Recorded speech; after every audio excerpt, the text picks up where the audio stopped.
So you join me today on a drive out with the Renault Owners Club. Now this is an event I've been looking forward to for quite a while. So it's an event for paid up members, and it's in celebration of the 70 years of the Renault Owners Club. So we've met up at Marsh Green Farm Shop and Cafe this morning.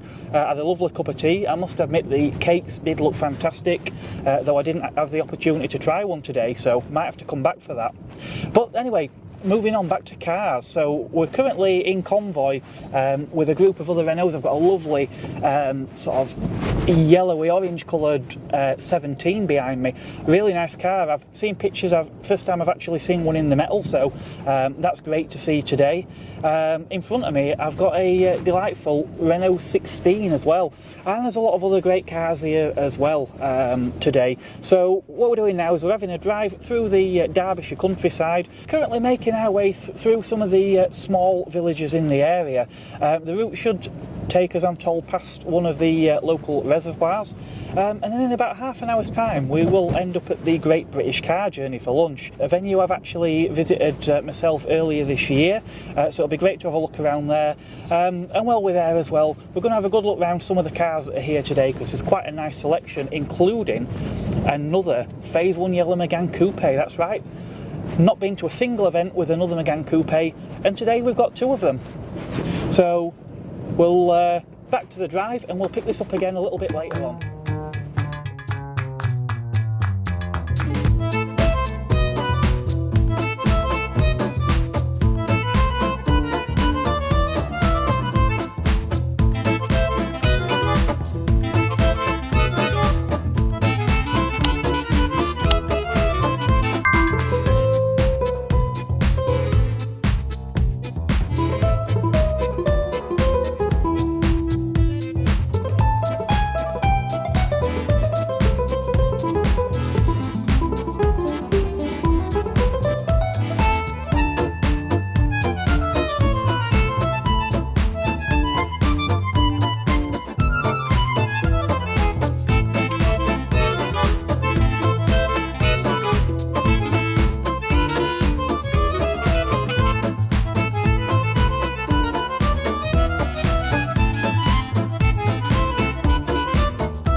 After a short drive, we find ourselves here at the Great British Car Journey. Now, this is a fantastic venue I've visited earlier in the year.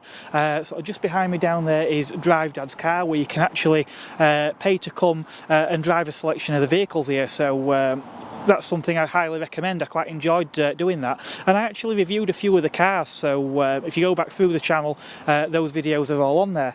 I've also videoed inside the museum before as well. Now I'll probably leave a link to that at the end of this video or in the video description, so if you want to see what the museum's like inside, I suggest you check that one out as well. So here we have a sunflower yellow Phase 1 Renault Megane Coupe, but this is not my Renault Megane Coupe, because mine is this one here. Yep, that's right. For the first time in years, we've actually got two Phase 1 coupes together, and in the same colour.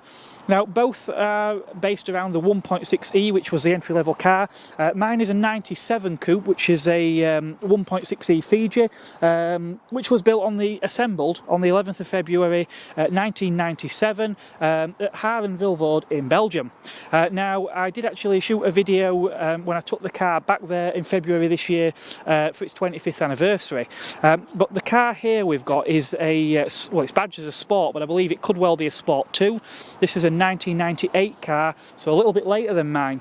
Both are based around the same model, but have slightly different specification. To all intents and purposes, these cars are virtually identical. They've got the same Etritat 5-spoke alloy wheels, the same boot spoiler, the same integral front fog lamps. But there are a few subtle changes. So the Fiji still has the twin headlamp units, whereas the much later sport model we have here as a single headlamp unit. I presume Renault maybe did that to cut costs towards the back end of Phase 1 production. However, The Sport does get some things that mine doesn't have. So the Fiji has a Rondo cloth and grey velour upholstery. Here we've got a part leather upholstery. We've also got opening rear quarter lights, white dials, came with rear speakers as standard from the factory as well. So like I say, a few subtle differences between the cars, but essentially it was Renault taking the base model car, throwing on a load of extras to make the cars more desirable, and they were quite popular. But it's not just Meganes that we've got here today, because there's a lot of older models here as well. One such car is this delightful Renault 12 behind me. This car looks good on camera, but I can't get over how good it actually looks in the metal. Hard to believe this car is over 47 years old now. This car also featured in some episodes of the TV series Life on Mars, which was set in the 1970s in Manchester. Now, a couple of models in the Renault range are celebrating anniversaries this year, the first of which is this Renault Safran. 30 years, believe it or not, of the Renault Safran. Who'd have thought it? This particular one behind me is a Phase 2 car, one of the facelift models. And this particular example here, a 2.5 executive owned by John, I've actually had the pleasure of driving this car, and I reviewed it on the channel earlier this year.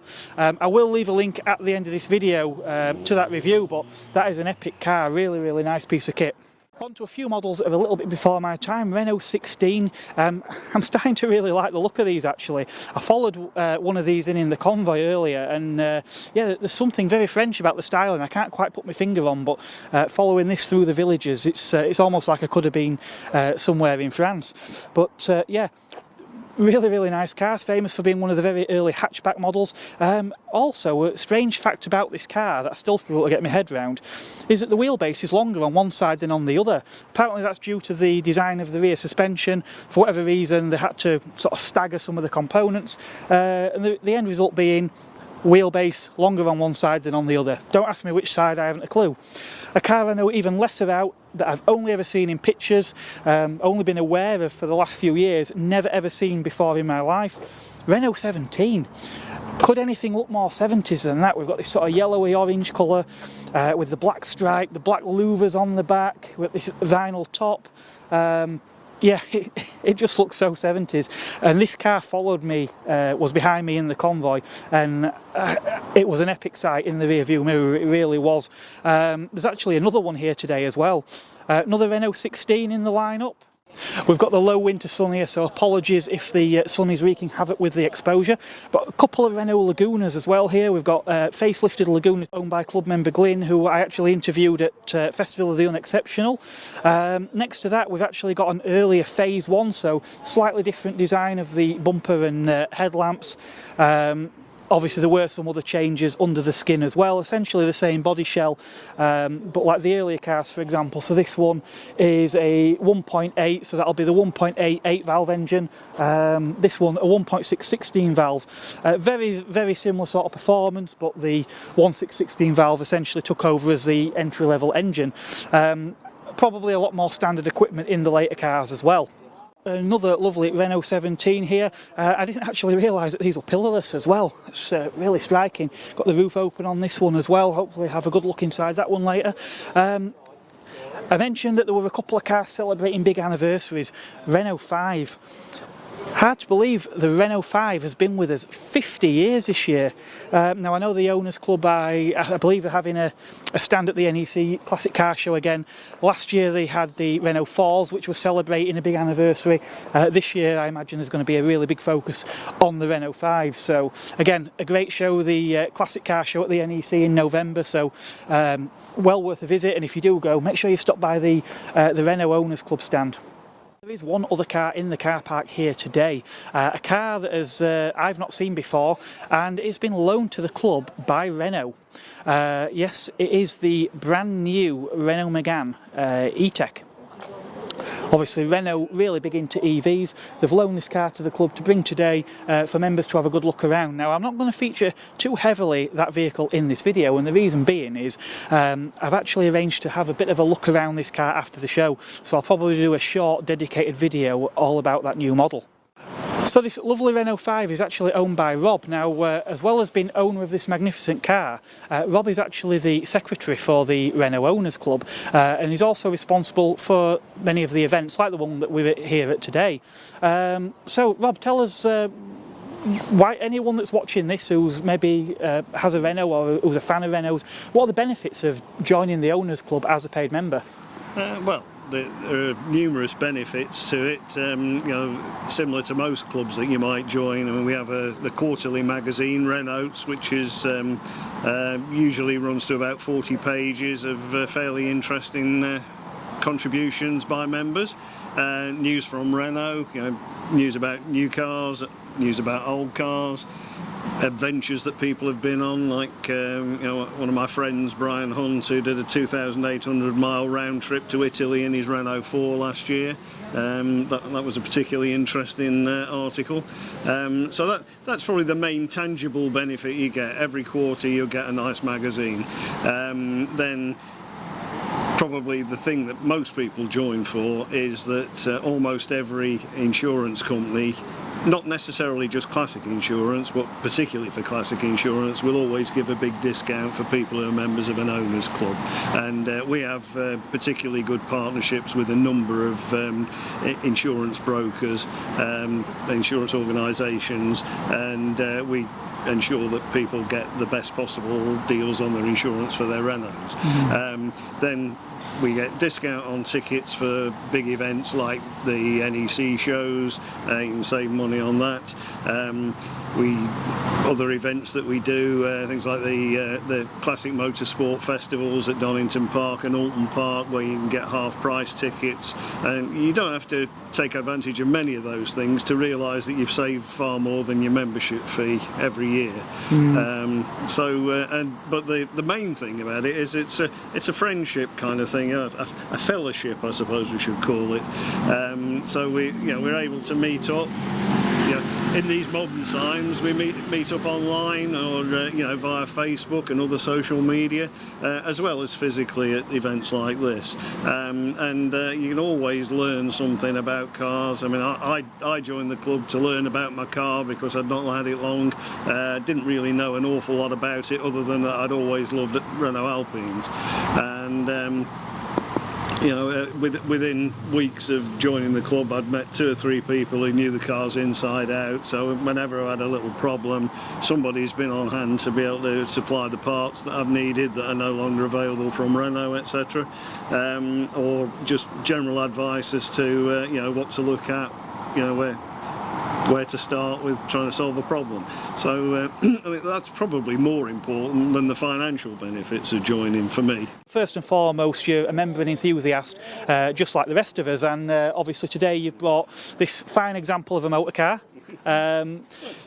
It's not perfect, but it's still in regular use. I generally do 2,000 to 3,000 miles a year in it. I've got limited mileage at 3,000, which I don't usually get too close to, but last year we went to Dieppe for the 100th anniversary of the birth of Jean Redelet, the founder of Alpine cars, and where they assembled a total of well over 1,000 Alpines on the seafront in Dieppe. Yeah, I must admit, when I was seeing the sort of pictures and video you were posting on the Facebook group, I was quite envious of that trip. I thought that's the kind of thing I would have really liked to have gone along to.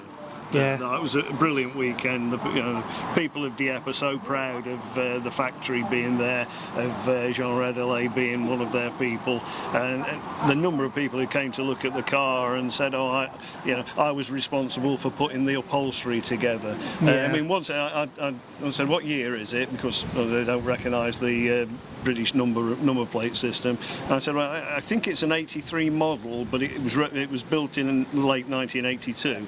I said, "No, it's definitely built in 1982 because it's got this plastic piping around the seats, whereas the 1983 it had cloth." Yeah, yeah. The sort of things that you just can't learn from anybody except somebody who actually worked in the factory. No, well, it's like when I took the Megane back to Vilvoorde earlier this year, and I met with the guys who assembled the cars, and he was saying, "Oh, he says we used to hate building the right-hand drive cars because it took us so much longer to put the steering column in a right-hand drive car than it did a left-hand drive car." And again, it's just little nuggets of information, like I said, that you pick up from the people who built the cars that otherwise you would never know. Once those, especially cars of this age, once the people who built them have gone, all that experience and knowledge is lost, isn't it? So it's nice to get that and be able to pass it on.